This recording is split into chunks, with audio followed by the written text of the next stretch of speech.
Hello everyone, welcome to Korea University International Summer Campus.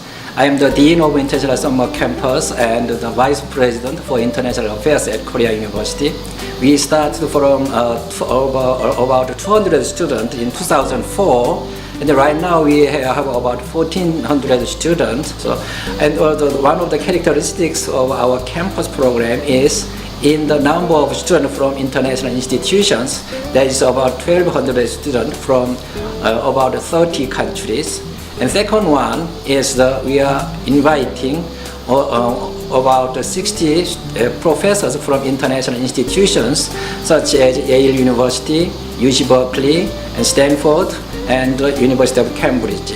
After you come to Korea University International Summer Campus, you get many international students from 30 countries.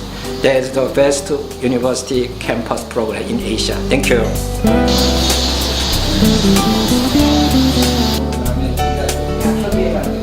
단순히 어학 중심의 학예대학이 아니라 자연과학, 인문과학, 사회과학을 전체를 통틀는 전공 중심이라는 거죠. 두 번째 큰 특징은 우리가 이제 국내 교수님을 쓰는 게 아니라 세계적으로 저명한 교수님들을 모셔다가 직접 강의를 듣는다는 거죠. 학생들이 외국 가서 그 교수님 강의를 듣는 게 아니라 아예 그 교수님들을 한국으로 모셔와서 우리가 직접적으로 강의를 듣는다는 거죠. 그래서 그 두 가지가 굉장히 큰 특징이에요. 그러니까 유학을 갔거나 그 다음에 이제 외국에 이제 아예 처음부터 가서 이제 있는 한국 학생들이 방학 되면은 한국으로 오고 싶어 하는 그런 부분이 있어서 일단 한국 학생들도 많이 오고 싶어 하고요.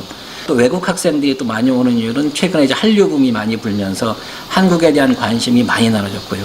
근데 가장 큰 두 가지 이유인 것 같고, 근데 기본적으로는 이제 자기네 좋은 대학에 있는 학생들도 온다는 얘기는 그만큼 여기 퀄리티가 자기네 대학에서 하는 그 과목만큼 하고 했다는 얘기고, 거기에 계시는 교수님들도 고려대학교 이런 과목 가서 듣고 오면은 자기가 가르치는 과목하고 같이 동등하게 학점을 인정해 주는 거거든요. 왜냐하면 그 과목을 안 듣고 고대에서 과목을 들은 걸 가지고 학점을 대체시켜 주는 거니까. 그래서 퀄리티 자체도 이제는 어느 정도 이제 그 국제적으로 인정을 받아서 그래서 이제 많이 오지 않나 이렇게 생각합니다. 초반에는 사실은 전 세계를 누볐어요. 일단 직접적인 홍보를 했고요. 둘째는 이제 외국인 교수들을 직접 데려오자. 근데 그때만 해도 순수 외국인들이 많이 데려오는 걸 목표로 삼았었어요. 근데 예상 외로 순수 외국인도 왔지만은 한국 애들이 많이 온 거예요.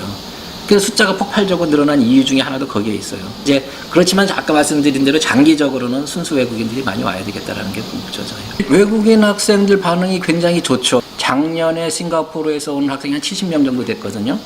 근데 올해 거의 170명 수준까지 늘어났어요. 근데 이제 단순히 이건 한류만 가지고 설명하기가 어려워요.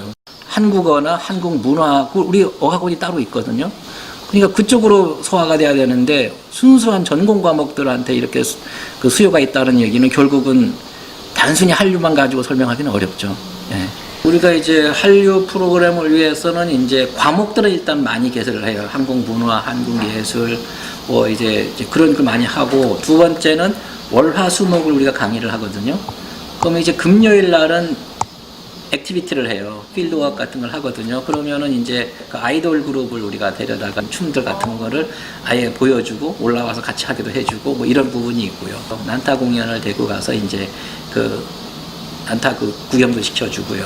그 다음에 이제 우리 프리칼리지라고 있어요. 그 교수님들하고 프리칼리지는 이제 대학 가기 직전에 고3 애들. 그런 경우 이번 주에는 어딜 가냐? 우리가 군부대를 가요.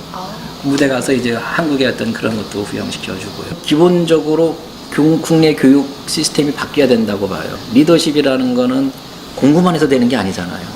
근데 우리나라의 제 시스템은 공부만 해야 될 수밖에 없게 만들어놨어요. 공무원도 다 시험 봐야 되잖아요. 그러려면 결국은 자기가 대학 들어와가지고 내가 수업 공부한 나머지 해외 경험을 한다거나 리더십 경험을 이런 거를 딱 엑스트라로 공부할 수가 없어요. 그 요즘 학생들한테 너 공부 안 한다 뭐 이런 창조적이지 않다 얘기할 수가 없는 게 열심히 공부하고 열심히 살고 있거든요. 그런 차원에서 보면은 학생들한테 요구할 때 사회가 변해야 돼요. 그 다음에 대학도 이제는 국제화의 2단계라고 저는 얘기를 하고 싶은 게, 과거에는 단기 프로그램 위주였어요. 가서 언어만 배우고 오는 수준이에요. 그거 가지고는 국제화 리더가 될 수 없다는 거예요. 거기 가서 지식을 배워와야 된다는 거죠. 그걸 책임은 학생들한테 있는 게 아니라 사회가 그거를 만들어주지 못하는 게 제일 크죠. 이제 우리가 한 1,400명 되는데 이제 숫자적으로 한 2,000명 이상 해야 되겠다라는 게 큰 목표고요. 물론 한국 학생들도 많이 필요한데 진짜 외국인들, 순수한 외국인들을 많이 데려와야 되겠다. 그러니까 한국 문화라든가 한국사라든가 뭐 이런 부분들을 좀 강화를 많이 해가지고 우리나라 교수님들이 한국사를 가르치는 게 아니라 이제 우리가 이제 그 영국의 소아스라고 있어요. 거기 계신 분들이 와서 한국의 문화, 한국의 예술을 강의해요. 직접요. 그게 굉장히 폭발적인 인기예요. 그러니까 그런 차원의 거를 좀 덜 넓혀가려고 그래요. 외국인은 한국에 이제 수요가 좀 달라요. 과목이나 이런. 그러니까 그걸 우리가 파악을 해서 좀 더 이제 넓히려고 지금 하고 있습니다. 요번에 이제 그 우리가 좀 특이한 케이스가 이제 케냐에서 우리가 3명을 데리고 왔는데 우리가 지금 지향하는 게 뭐냐면은 대한민국이라는 나라가 이제 아시겠지만 대외원조를 받다가 이제 대외원조 주는 국가로 변했잖아요. 그래서 대학도 이제는 사회적 책임이 있어야 된다. 저개발국 학생들을 아예 데려다가 공부시키자라는 거예요. 그게 사회적 책임이죠. 그래서 저희들이 지금 그 타겟으로 하고 있는 나라가 이제 에티오피아하고 케냐고요. 여름 학기번에 3명이 왔어요. 3명이 와가지고 우리가 이제 등록금 면제시켜주고 이제 항공료 다 대주고 여기 기숙사 넣어주고 그런 학생들을 지금 에티오피아 협정되면 에티오피아가 시작이 될 거고 동남아 쪽에는 이제 뭐 이제 미얀마라든가 라오스, 캄보디아 같은 나라들은 우리가 한 2-3명씩은 지속적으로 이제 그걸 하려고 해요.